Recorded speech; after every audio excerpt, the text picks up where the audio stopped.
going on, guys? Welcome to the video. We are going to be talking about the C5 that I keep saying is coming to this channel, and then a month later, even after I start talking about it, it's still not here.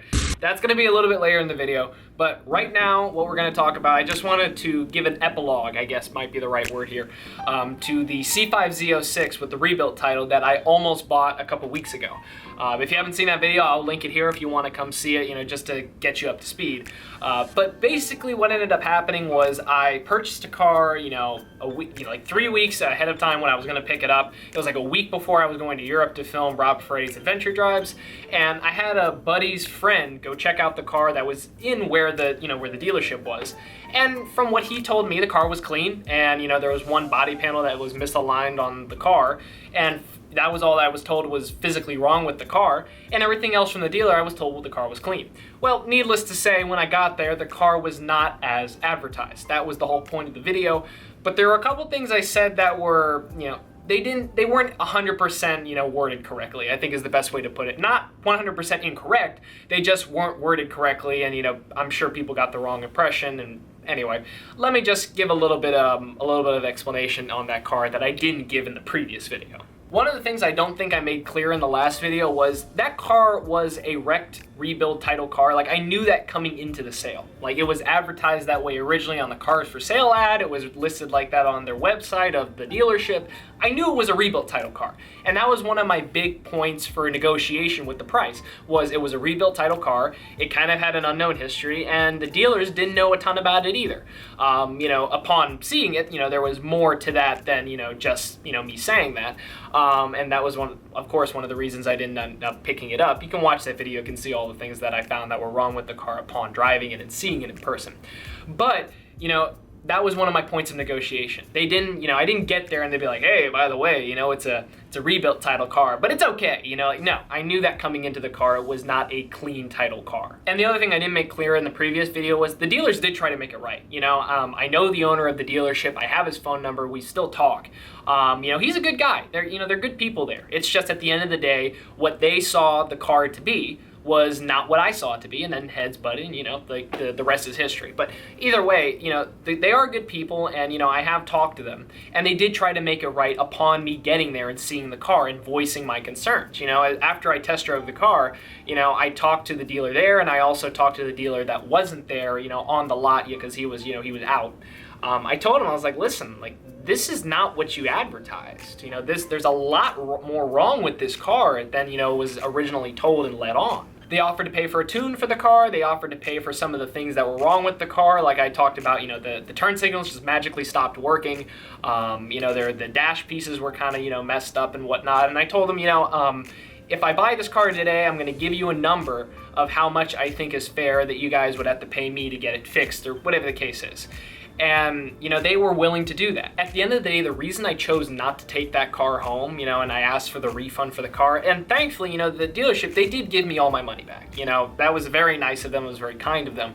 But they did give me all my money back, so they made right on that. But the reason I didn't take that car home at the end of the day, what, put the nail in the coffin, so to speak, was the fact that while, I had to drive that car back with my dad 9 hours. And the fact that within a 20-minute span of me driving that car, on a test ride, so to speak, even though I've technically purchased the car, that they have the money, from me, there were things going wrong with the car while we were driving it. The idling issue was there. Like, watch the video, you'll see it. But, the idling issue, there was the turn signals that just magically stopped working. And I've read that, these are some things that do happen to these cars. But when you advertise a car to be, a car that's ready for the street and track, usually these things aren't an issue, as in the tune, like there's a tune on the car and, the turn signals work, and you guys get what I'm saying here. But point being, they did try to make it right. And, I didn't accept the offer of them giving me the money to fix the car because I just didn't have that much confidence in the car. And, I walked away. So I just wanted to clear that up, because I know a lot of people just think these guys are like huge, now that I've made the video, they think that this dealer is like a huge scammer or whatnot. No, there was a disagreement is what it came down to, and I made a poor decision. I should have had the car, had a pre-purchase inspection, or PPI, and many people outlined, you would think after working with Rob Freddy for the time that you have, you would have figured that shit out, because he only talks about it all all the time. And at the end of the day, I made a poor decision and I was in a rush and I wanted to get the car purchased, so to speak, and, you know, reserved for me before me going to Europe, which was in a couple of days of when I, you know, made the final transaction. And that was a poor decision. I should have just put a deposit down on the car. But I just wanted to tack this onto this video to give kind of a, an ending to that story and, just clarify a couple things. Because like I said, there were a couple things in that video that I said that I wish I had mentioned in the previous video or said differently, regarding that dealer. So anyway, that's that. Now with all that being said, let me answer the question that everyone's been asking. Where the fuck is the C5? I know for the last couple months I've been teasing you guys, telling you it's coming, I'm buying one, I'm looking at one, and I don't know what I'm gonna get, and I'm thinking about nonsense. Nobody wants to hear that, they just wanna know what's coming to the channel. I understand that, and I do respect that. So with the C5, there's been a lot of ups and downs, as in me trying to figure out what I personally want in a car. After that whole experience at that dealership, looking at that Z06, I realized to myself, I don't really want just not a beater car, but just a car, well, actually, beater car is exactly the right word there. A car that I just don't care about. A car that, it could be rough on the interior, it could be rough on the exterior. Just a good deal, solid, platform car to modify and have a good time on and make videos on the channel with. That's originally my thought. I didn't need something that had an A+ interior, an A+ exterior. I just wanted something that was gonna be, a fun pile of shit. Sort of like, Mike's C5 that he just bought, which, by the way, I'm going to make an entire video dedicated to that because, Mike, I'm gonna fucking kill you for buying a C5 before I do. I mean, I respect it, don't get me wrong, especially because I know how much you actually paid for it. But regardless, at your call-out event, I am going to beat you. Don't think you're gonna win. I will beat you. Whether it's one way or another, I will win. I don't mean to sound over competitive or like have a giant ego or anything. That's not the goal. It's just because I had a C4, then he bought a C4, and then more people online knew him for having a C4 than me, and I was the first one to get one. Then I'm like, I'm gonna buy a C5, and then this motherfucker goes out and buys the C5 right afterwards. Like, give me a break. It's whatever though, like I said, I'm still gonna win. But over the course of looking for a C5 at this point, I've realized something, which is I don't want just a beater car. I don't want to just get a good deal. I'd like something I really will genuinely enjoy driving, being inside, things along that nature. Something that I know I can rely on as a daily driver, but it's still gonna be a lot of fun. And when I get in it, it's not a process. It's just something I can get in and it's much fun and it's as easy to drive as my daily driver Ultima, basically. I mean, with the stick shift, which is what I've been looking at. But just as nice, so to speak. The tune in my head shifted from finding a car that's just below 100K to now I want something in like the 70s to the 50s, like 70 to 50K. I'd like it to be well optioned. I'd love to have a heads-up display, but those cars are kind of hard to come by, especially when you're looking for a coupe. That's the other thing I wanted to mention. I don't want to get a Z06 anymore. For a little while, I really thought it would be cool to get a Z06, but the more I thought about it and the more my bank thought about it and my brain thought about it, I realized that it's not worth the extra money. And to be 100% frank, I like the coupes better. I just like the design on the coupes better. I know some people are like, oh, what are you talking about getting a Z06? No. I just like the coupes better. I grew up seeing the coupes. I didn't even know the FRCs existed until, to be honest with you, like a year ago. Like I really did not pay any attention to C5s whatsoever. So I just never was into the FRC style. I know you can get more bang for your buck if you buy an FRC, with the Z06, but I just wasn't into it. So I wanted to get a coupe, even if it is slower. I'll make it faster. You don't have to. Very few bolt-ons have to be added. You do bolt-ons and a tune to a base model C5, and it's just as fast as a Z06. So I went from looking for a car basically under the 12K mark or so, or just around there, to a car that's just around in the 15s mark. That's kind of where I've been looking. So I'm looking for something around 50 to 70K. Well optioned would be nice. It doesn't have to have every option. I'm looking, like I said, I've been looking for a heads-up display, but I also read you can install them. Like you can convert a dash, or you can even buy the little pieces for it, because it's basically plug and play. So I'm probably gonna end up doing that because I really like that. I don't know, I like a heads-up display. If I've realized anything across this buying experience, it's that I really want something with a nice interior. Something I get in and it's comfortable, it's not weathered really, it's in great condition. And the reason is because if you think about it, and this is why I've now begun to understand why a lot of people value German cars and things along these nature. It's because when you get in it, you realize when you drive, you spend all your time in the inside. You don't spend it on the outside. You spend it, when you're driving, you're on the inside of the car. So you probably want the stuff that you look at and touch almost every single time, well not almost, every single time you drive to be a nice quality. Now granted, a C5 interior is nothing short of, you know, GM plastic, saving money, you know, early 2000s, I get it. But you get in a C5 interior and one that's in nice condition, it's actually a pretty comfortable car. And it doesn't look that bad. Like, the pictures make it look real cheap, but you see the car in person, it's actually not that bad. Especially one that's in good condition, you know? So that's kind of what I've been looking for, a nice option C5 base model. That's what I've been looking for. And it's hard to find one because many of them are stripper cars. So there is plenty of C5s out there, and a lot of them don't have, you know, they don't have many options at all. Or they're retarded expensive and they have all the options you could possibly want. So, you know, I'm looking for something that's not too expensive, but low miles. And even if it'd be great if I could find something that, you know, is a little bit modified, you know, like an exhaust or something, just so I don't have to spend money on that.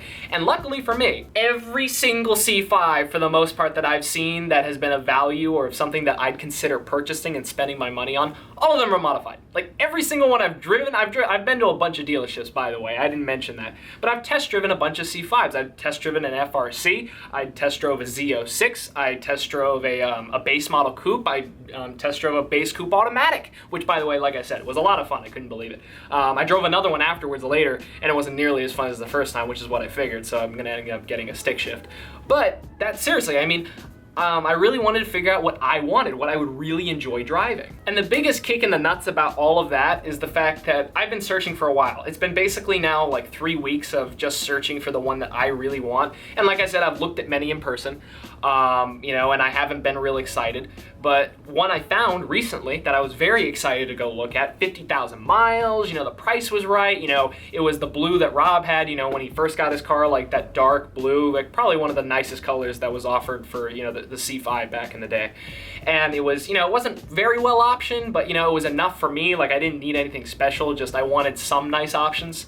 Had good seats, you know, I didn't have the dual climate control, but honestly, if I want my car to be 60 degrees, I want the whole car to be 60 degrees, not half of it to be 75 degrees. I don't give a fuck what the passenger wants. I want it to be my temperature. It had a little wing on it, Z06 chrome rims. I mean, it was a really nice car. And when I was leaving in the morning to go look at the car, because I had an appointment with the guy, I was told it was sold. And adding insult to injury, which was the worst part, when Mike bought his C5, he texted me and he's like, you know, I'm sorry I bought one just out of jokes. And at the time I was smoking a cigar with Rob and I saw that, and when I saw the notification pop up on my phone where it says he had posted the video, I literally coughed on my smoke. I was like, fuck you, Mike. Like, I said that out loud in this pub at like 11:30 at night with Rob. And that's when Mike texted me like 5 minutes later. But anyway, I ended up talking to him later that night and he said, dude, that dealership you're going to tomorrow is 2 minutes from my house. I know the people that work there. I used to do reviews back in the day, like when I had like 8,000 subscribers from that dealership. He knows the owners. I was like, fuck yeah, I can get a good deal now. But like I said, the car was sold, so that really stunk. There's another one that I'm gonna be looking at on, I think it's like Wednesday or Thursday of this week. So today is Monday, Tuesday? I don't know when you're seeing this, but this week I'm gonna be looking at another C5. Very low miles, it's got some work done to it. The dealers I don't like the dealers too much. You know, to be frank, I don't really want to do business with somebody that doesn't respect me, and I don't think these guys really do. But once I show them the magical thing, which anybody at a dealership cares about, which is money, I think they'll respect me a little bit more. You know, you come in cash in hand, then all of a sudden, you know, all things are okay. Anyway, I appreciate you guys watching. Thank you for, you know, hanging in here with me, I guess is the right way to put it. You know, I can't wait to show you what I end up getting. Whatever I end up getting, I'm gonna be, if I'm not excited about it on camera, it was the wrong car. I promise you, whatever I end up getting, I'm gonna be just as excited as you are, because it's gonna be something that I really enjoy and something that I was happy that I bought, as opposed to just getting and be like, oh, it's, you know, it's a project car. I don't know what the fuck I'm gonna do with this, but it's a project car. No, in all honesty, I'm really, really excited to show you guys what I end up getting. And on top of that, you better believe that this car will be ready to go, ready to race and everything before the call out. Like, if you think I'd buy a car not in time to go to the call out when Mike is bringing his C5 that he thinks is fast to this call out, no. Mike, you're gonna get your ass whooped at your own event. That's how it's going. Go spam his comments right now. You know, like, just be like, you're gonna get whooped or some shit. I don't know. Write something. Anyway, thank you guys for watching once again. Yeah, all of y'all have a fantastic day.